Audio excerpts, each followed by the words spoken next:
Apa kabar Ibu Indonesia? Selamat datang di obrolan Dapur Ibu.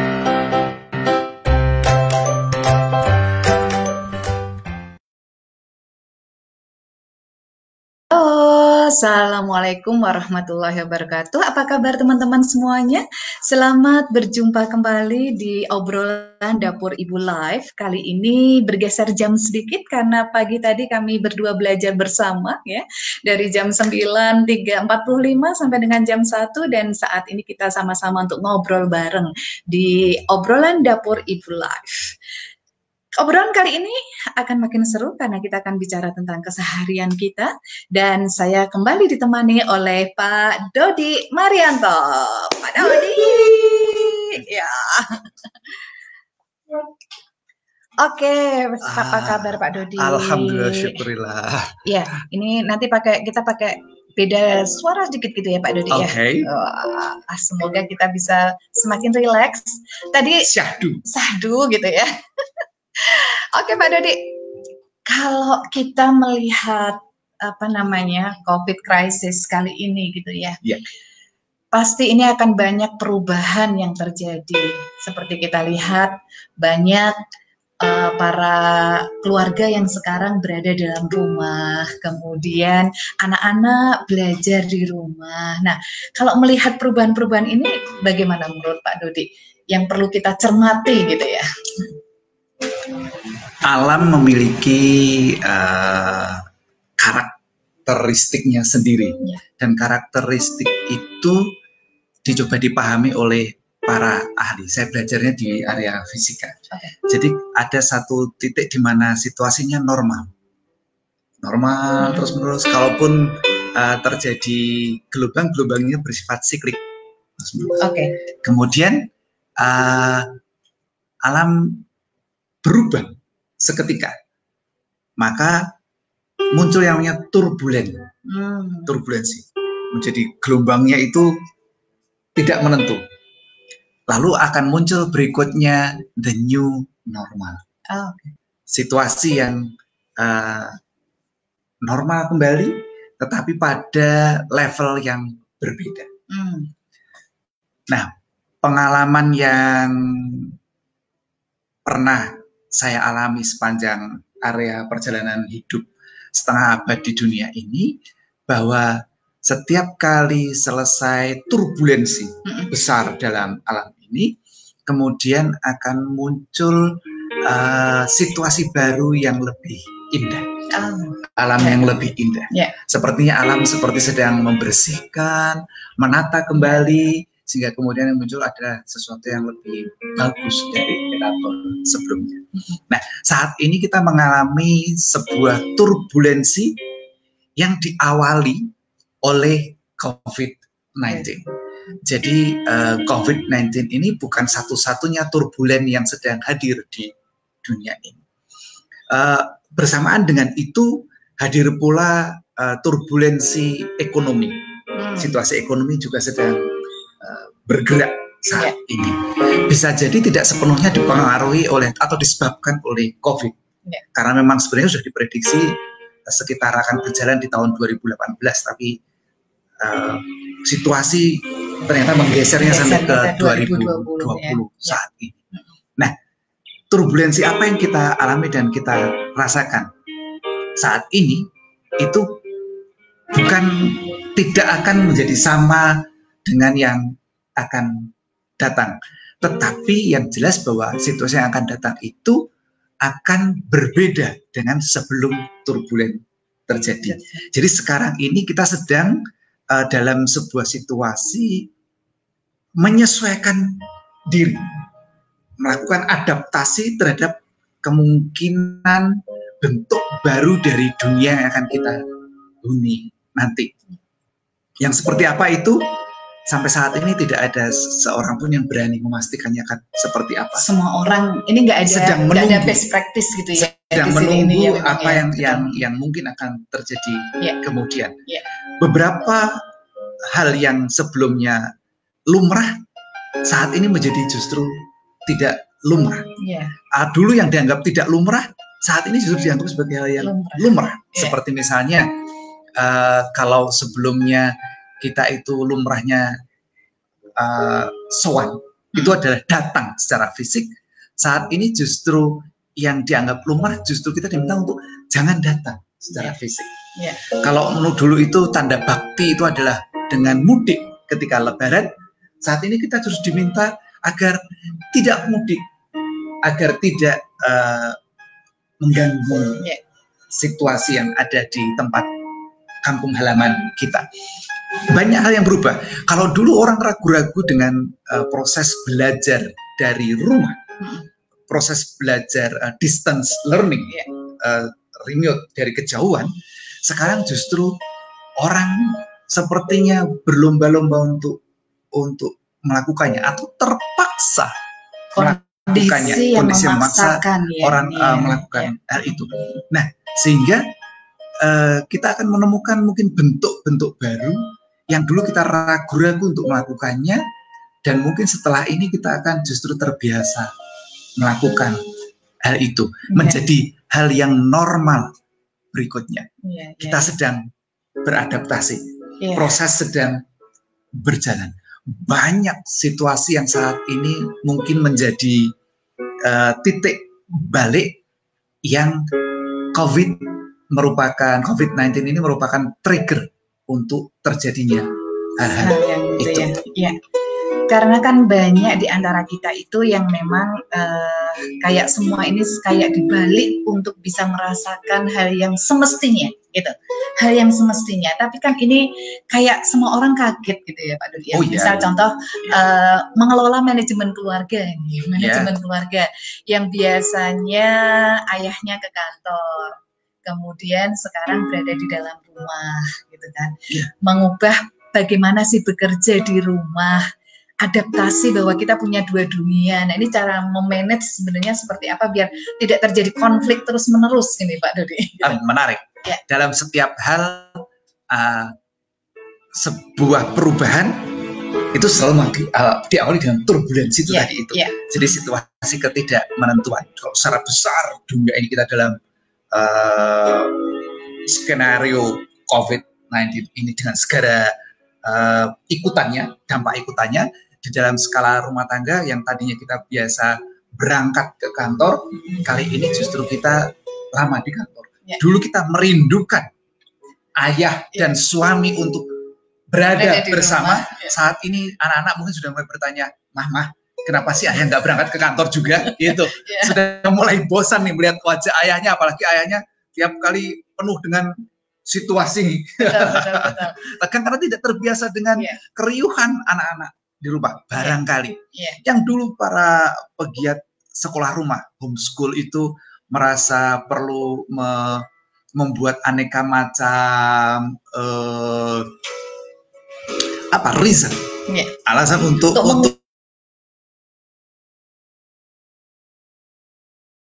dan benar, saat ini Zul kaget ketika semua orang Zul belajar dari dalam rumah, sehingga perlu membuat pembeda dengan mengatakan beda dong kita school at home, gitu. Padahal dulu sama sebelum menjadi normal yang baru itu. Betul. Nah, banyak yang dialami dan terjadi. Ini yang kemudian perlu untuk disikapi. Nah, bagaimana proses mensikapinya ini? Yang pertama, terima terlebih dahulu bahwa ini memang situasi tidak normal, bukan situasi seperti biasanya. Itu kita terima terlebih dahulu.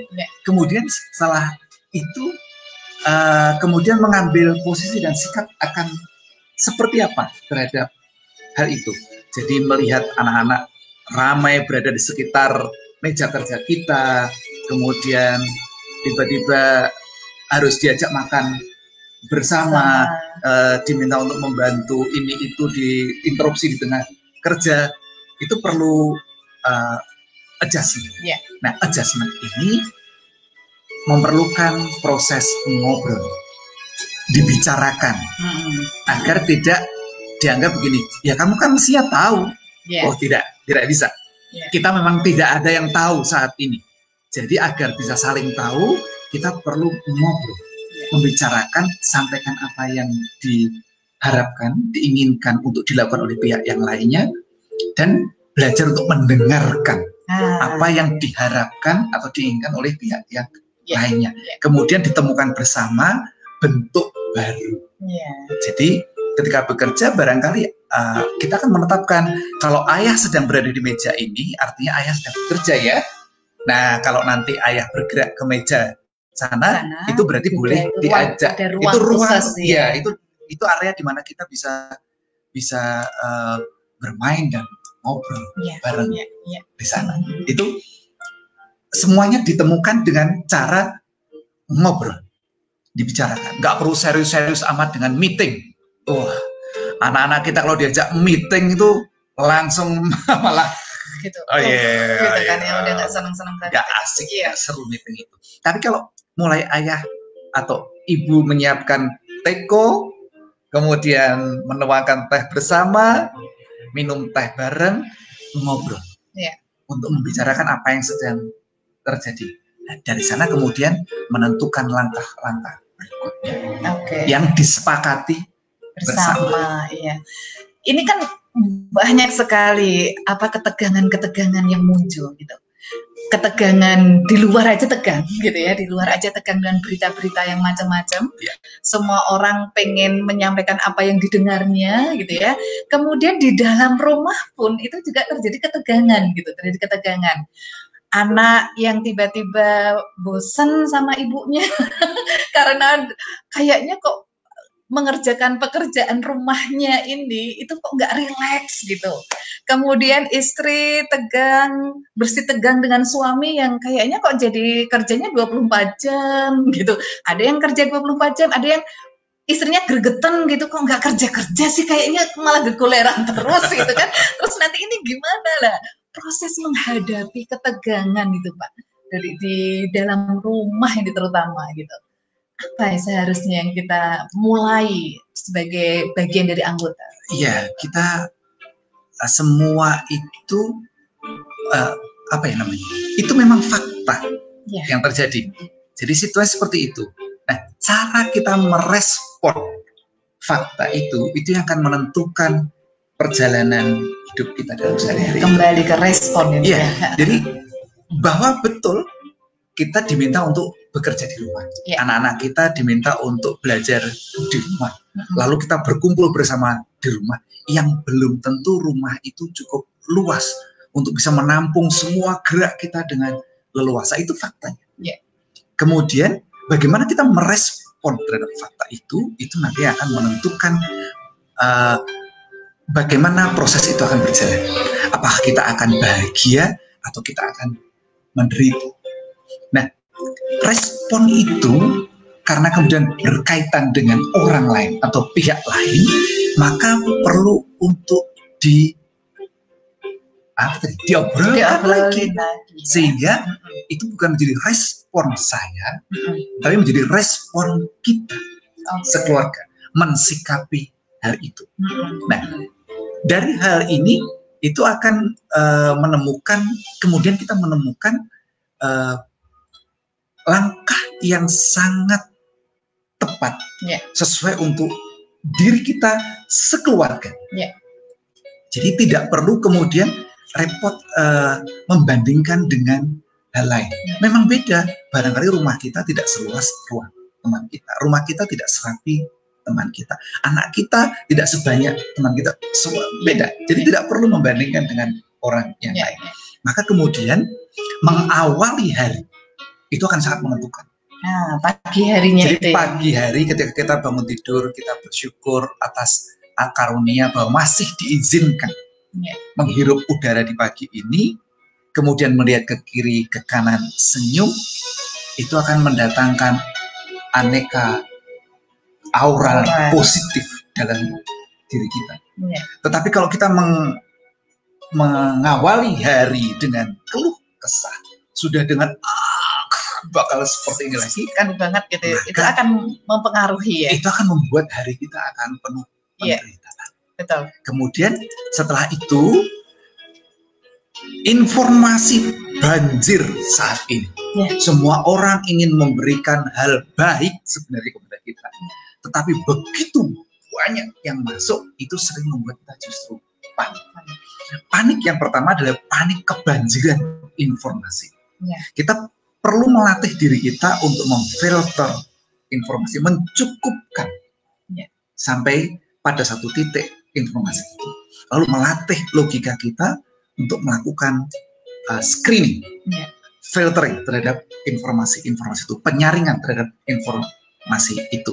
Nah, kepanikan yang kedua adalah rasa apa yang namanya ya, seolah-olah kita ini kurang informasi. Iya. Jadi justru karena saking banyaknya informasi, kita merasa, oh jangan-jangan ada yang kita tidak tahu. Jangan-jangan ada yang kita belum tahu padahal penting. Itu menimbulkan kepanikan justru di tengah banjirnya informasi.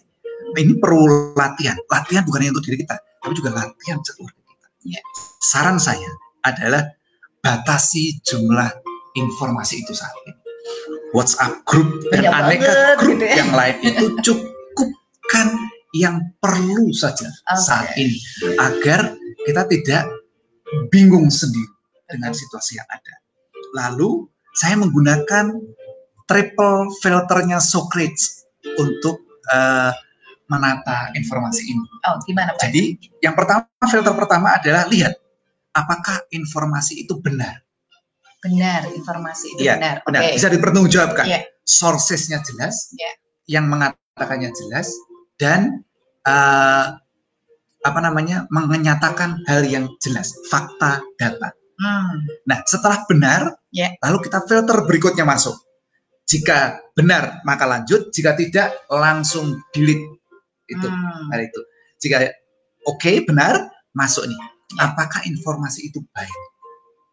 Karena ada yang benar, tapi belum tentu baik buat kita saat ini.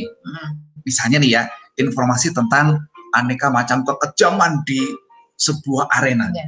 Benar informasinya, tapi tidak baik kalau kita bagikan. Buat kita ini, buat kita emosi kita menjadi ikut teradu-adu dan sebagainya. Tidak baik. Jadi jika baik, maka lanjut kepada filter yang ketiga. Jika tidak, langsung stop, delete. Maka setelah benar, baik, kemudian tanyakan apakah bermanfaat. Jika bermanfaat, jadi yang benar, baik, belum tentu juga bermanfaat. Itu misalnya nih ya, bagaimana cara menanam cabai yang baik, yang benar, baik, baik. Bagaimana bisa menumbuhkan cabai, menghasilkan cabai yang bagus, lebat, baik.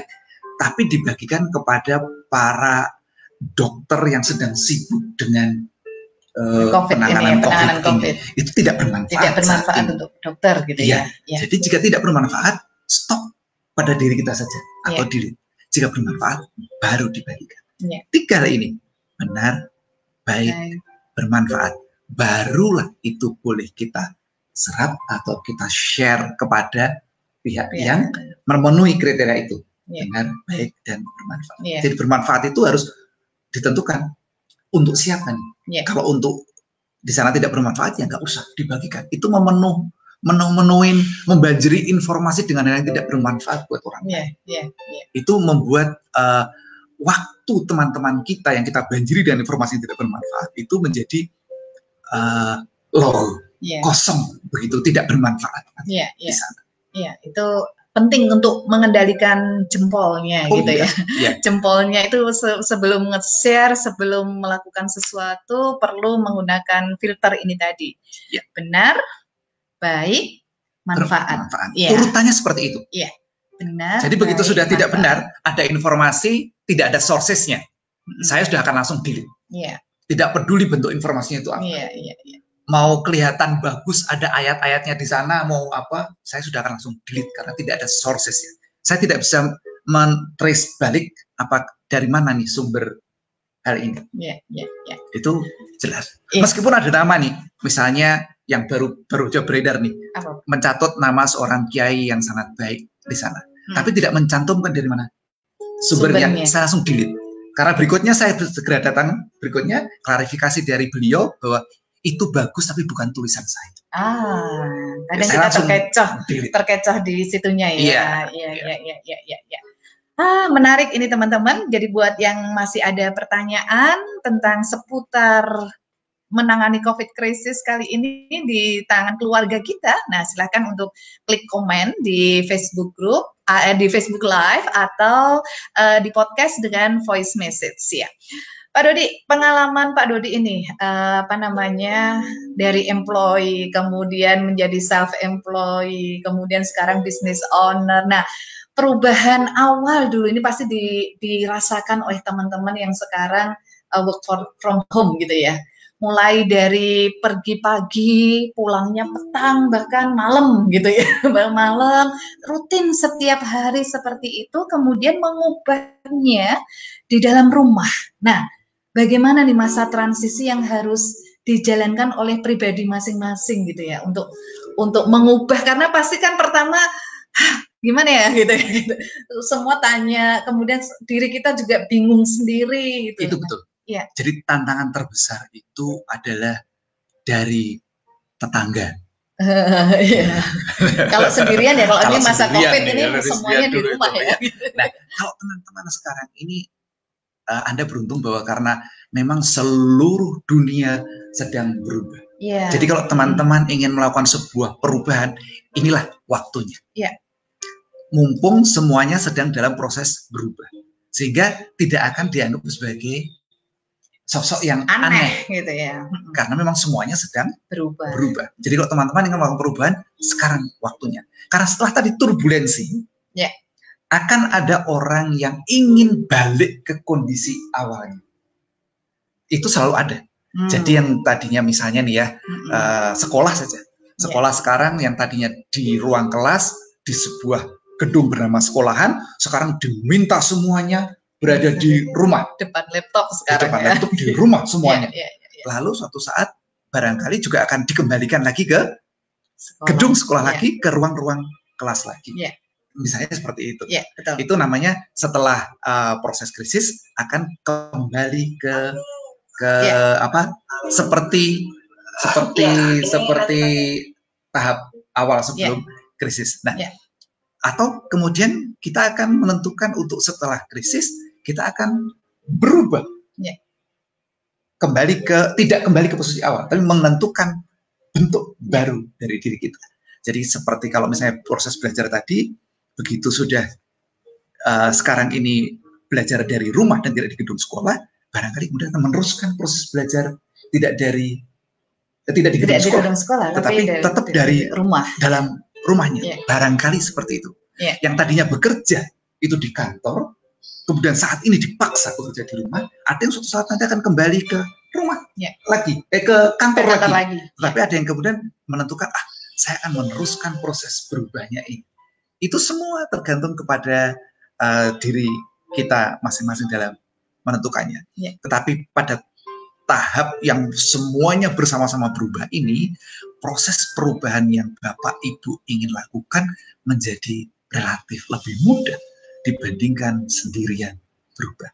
Seperti puasa di bulan Ramadan ini lebih ringan dibandingkan puasa-puasa pada hari-hari di luar bulan Ramadan, di mana semua orang yang lain tidak puasa, lalu kita puasa sendirian, itu menjadi jauh lebih berat. Seharusnya ketika bersama-sama ini perubahannya lebih cepat ya Pak Dodi ya? Bisa jadi. Seharusnya ya. Bukan, mungkin tidak harus lebih cepat ya, karena kita tidak juga di masa krisis ya kan berapa lama, tetapi menjadi lebih mudah. Mungkin juga tidak lebih mudah, tapi lebih terasa ringan karena semua orang sama-sama sedang mengalami perubahan. The new normal ini tadi yang satu kata yang Pak Dodi sampaikan tadi, the new normal ini penting banget ini bagi kita untuk memahami bahwa apakah kenormalan kita berubah gitu kan.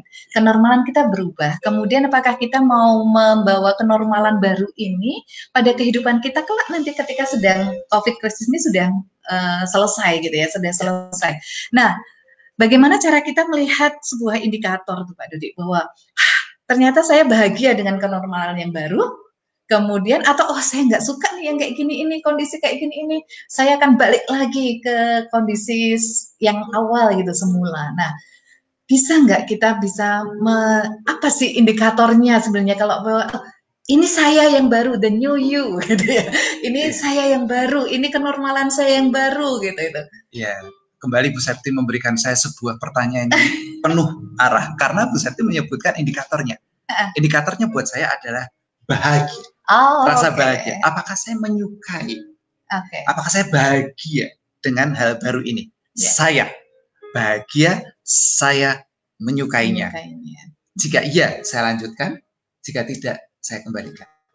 Yang kedua, apakah anak dan istri saya bahagia dengan situasi yang berubah ini? Nah, jika tidak, saya akan bicarakan. Saya bahagia, tapi anak saya tidak bahagia. Istri saya tidak bahagia. Ayah kenapa di rumah gitu. Nah, itu. Padahal saya bahagia di rumah. Padahal biasanya selama ini bisa jalan-jalan gitu kan. Oke, nah, maka kemudian kalau memang demikian, maka kita bicarakan. Didengarkan sudut pandang dari masing-masing. Lalu ditentukan, kalau demikian bagaimana baiknya? Apakah memerlukan proses penyesuaian diri lebih panjang? Atau memang sebaiknya ayah kembali kepada normal yang sudah dahulu yang kemarin saja, udahlah balik lagi aja, nggak usah berubah ya. Bisa jadi setelah saya bahagia, saya lihat nih apakah anak dan istri saya juga bahagia. Jika iya, kedua belah pihak iya, semuanya bahagia, lanjut, tidak perlu mendengarkan kiri kanan lagi. Itu yang lanjut. Lalu jika masih ada orang tua, maka setelah saya bahagia, anak dan istri saya bahagia, maka datang menghadap untuk minta restu atau doa. Bisa jadi orang tua tidak akan setuju karena memang orang tua kita memang hidup di masa yang berbeda dengan masa kita. Barangkali ini akan membuat keraguan dan kekhawatiran buat beliau. Tidak apa-apa. Yang penting kita tetap datang menghadap mohon doa restu. Ini nanti ada bentuk baru keluarga, bentuk baru pendidikan, gitu ya. Untuk memulainya nih Pak Dodi ini bahwa kita sudah bahagia, anak dan istri kita bahagia, gitu ya. Kemudian, ayo kita komitmen konsisten dengan bentuk baru ini. Nah, membawanya itu seperti apa Pak? Kalau saya, segala sesuatu harus direncanakan. Jadi ketika keputusan sudah dibuat, pertimbangannya sudah matang, keputusan dibuat, maka kemudian disusun rencana. Langkah ke depannya akan seperti apa. Tanpa rencana, kita tidak tahu arah yang kita tuju, kita tidak tahu jalan yang sedang kita jalani, dan kita tidak bisa monitor dan membuat evaluasi. Karena apa yang mau kita monitor, apa yang mau kita evaluasi, kalau tidak ada yang direncanakan. Maka dengan menyusun rencana, kita menjadi punya direction, kita punya arah, kita punya jalan yang hendak kita pakai. Karenanya, kemudian kita bisa menyusun milestone, ukuran-ukuran yang disepakati bersama untuk memonitor dan mengevaluasi.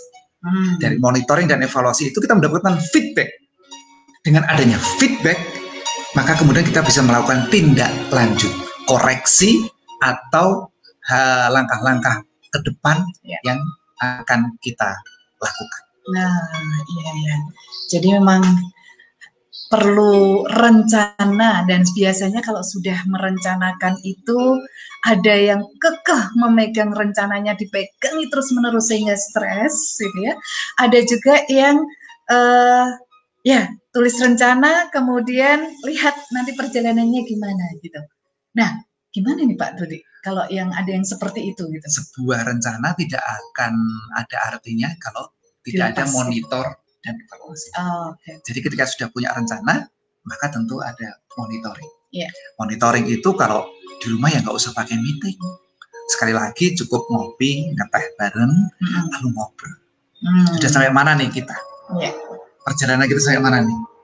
Kita lanjutkan, atau kita tentukan arah baru, atau kita balik arah terlebih dahulu. Semua ditentukan setelah ngobrol. Jadi tanpa monitoring kita tidak tahu, kita tidak mengerti feedback apa yang sudah kita dapatkan. Jadi misalnya gampangnya begini nih, kita kemudian menetapkan, oke deh, ayah mulai sekarang akan melanjutkan bekerja di rumah, tidak lagi di kantor. Setelah 1 bulan dilihat kok nggak dapat pendapatan ya. Ya, itu kan mulai panik gitu. Kan? Ya. Maka ngeteh, ngobrol. Apa yang harus kita lakukan? Tetap lanjut atau mengambil arah yang lain? Semuanya kan dilihat, pudi-pudinya dilihat nih, apakah cadangan masih cukup untuk 2-3 bulan ke depan sehingga kita bisa tetap lanjutkan kukuh dengan yang sudah kita putuskan, atau kita terpaksa harus menentukan alternatif solusi. Bisa sementara, bisa selanjutnya. Iya, sementara gitu ya. Ya. Sementara semuanya sederhana. Nalar kita gunakan dengan sebaik-baiknya dan nggak perlu pertentangan ya. Pertentangan. Tahu ya pertentangan ya. Bersih tegang. Sekeluarga adu argumentasi dan sebagainya. Yeah. Dilihat, dicermati, kemudian diobrolin, diambil keputusan. Langkah selanjutnya. Menarik karena Pak Dodi ini pernah mengalami masa krisis seperti ini sudah berapa kali, Pak ya? Setidaknya yang saya ingat ini, tahun 74 tuh saya sudah merasakan. Umur itu saya sudah masuk SD. Wah, saya baru merasakan lahir. Sudah merasakan hal itu. Kemudian tahun 78 ada lagi krisis yang saya rasakan. Kemudian, 78? Ya, tahun 78. Kemudian tahun 80-an itu di tahun sekitar 82-83 itu krisis berjalan ketika saya mulai masuk SMA. Kemudian di tahun 88 saya mengalami krisis yang besar dan saya termasuk yang terhempas di dalamnya. Karena krisis itu ya. Iya, saya bagian dari krisis itu, entah di porsi yang mana. 88 saya mengalami itu, kemudian 98 itu kembali saya menjadi bagian dari krisis itu. Dan sudah membawa anak istri ya? Iya. Di 88 saya belum membawa anak istri, tetapi saya masih punya pegangan kuat Bapak Ibu. Sehingga tahun 88 itu saya mendapatkan sebuah surat pusaka dari Bapak yang berisi perintah. Semacam surat perintah, radiogram dari Bapak tentang apa yang harus dilakukan gitu. Ya, yang perlu saya lakukan untuk hal itu. Kemudian 98 saya sudah punya Septi, NS dan ARA masih bayi. Usia 2 dan 1 tahun. Kemudian tahun 2003 kembali mengalami hempasan. Dan lahir Elan saat itu. Saat itu lahir Elan. 2003 kemudian 2008. 2012. 2012. Ini dari dekat Bu Septi ini ketika saya sedang berada di masjid iktikaf itu, Bu Septi ini sampai di tengah jalan ketika mengantar makanan untuk saya itu sampai hilang pandangan, kosong, bingung karena menghadapi situasi yang luar biasa. Saya berterima kasih karena Bu Septi melewati masa-masa itu dengan luar biasa, tidak mengganggu iktikaf saya dan tetap tangguh menjalani hal itu. Keren, dan terima kasih sekali. Sekarang ya. Iya. Sudah ada naga-naga di 2018. Sebenarnya sudah ya. Ternyata situasi ada di 2020. Luar biasa. Dan ini unik, berbeda dengan krisis-krisis di etapa-etapa sebelumnya. Kami semua merasakan soalnya ya, global gitu ya Pak Dodi ya. Luar biasa. Dan saya selalu melihat bahwa setiap kali krisis itu ada sisi optimis di Pak Dodi gitu ya. Sisi optimis bahwa saat yang lain itu pesimis, kemudian lumrah banget gitu kan. Tapi Pak Dodi itu selalu ada sisi optimisnya gitu, sisi optimisnya dan yakin bahwa ini akan ada hal baru, ada sesuatu yang baru dari keluarga kita, dari negara kita, dari bumi ini yang ada. Nah, bagaimana memunculkan rasa optimis di tengah krisis, Pak? Ini terakhir nih, Pak ya. Karena itu memang catatan sejarah yang saya alami. Setiap kali selesai krisis, selalu muncul sebuah kehidupan yang lebih indah. Dan setiap kali ada badai, saya hanya sedang melihat bahwa bumi sedang dibersihkan, diratakan untuk tumbuhnya tunas-tunas baru yang yang lebih indah dan bermekarannya bunga-bunga kemudian yang lebih warna-warni dan kehidupan yang lebih luar biasa. Itu pengalaman yang saya alami. Dan itu memunculkan catatan baik untuk membangun pola pikir saya. Dan catatan dalam hidup saya, segala hal yang kemudian membawa keelokan dalam kehidupan saya pribadi dan sekeluarga, itu munculnya ketika di masa krisis. Di tahun 88 saya bertemu dengan Septik. Itu masa krisis yang luar biasa. Pertama kali lihat gitu iya, saya pertama kali lihat kok kayaknya apa Pak? Ada bunga di tengah lapangan bola saat itu. Itu yang ada bunga di tengah lapangan bola. Emang main bola ternyata saya. Lalu di tahun itu tahun 88. Kemudian di tahun 98 saya memulai aktivitas perubahan dari orang kantoran, office boy, menjadi orang yang bekerja di rumah. Dulu sampai P13 loh anak-anak itu dulu kemarin Bapak itu P13 gitu kan. Pergi-pagi pulang petang penghasilan pas-pasan, pinggang pegel-pegel, pantat penyap-penyap. Aduh. Cerdas sekali. Cerdas pokoknya anak-anak kalau ngomong gitu ya. Kemudian tahun 2003 itu adalah pertama kali buku Jarimatika diterbitkan. Jadi 98 itu sudah mulai berproses, 2000. Sekitar tahun 2000 sudah mulai berproses dengan Jarimatika. Kemudian 2003 itu adalah tahap Jarimatika pertama kali bukunya diterbitkan. Krisis 2008 adalah pertama kali saya memancangkan mengenai ibu profesional, gagasannya secara lebih utuh, paparannya. Saat itu di hadapan kawan-kawan saya. 2012 itu tahap yang sangat menarik.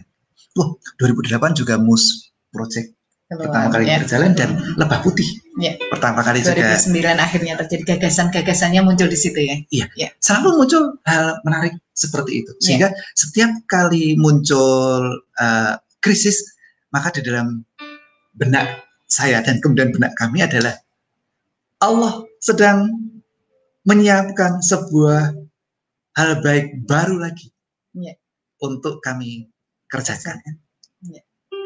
Iya, prosesnya menarik sekali teman-teman.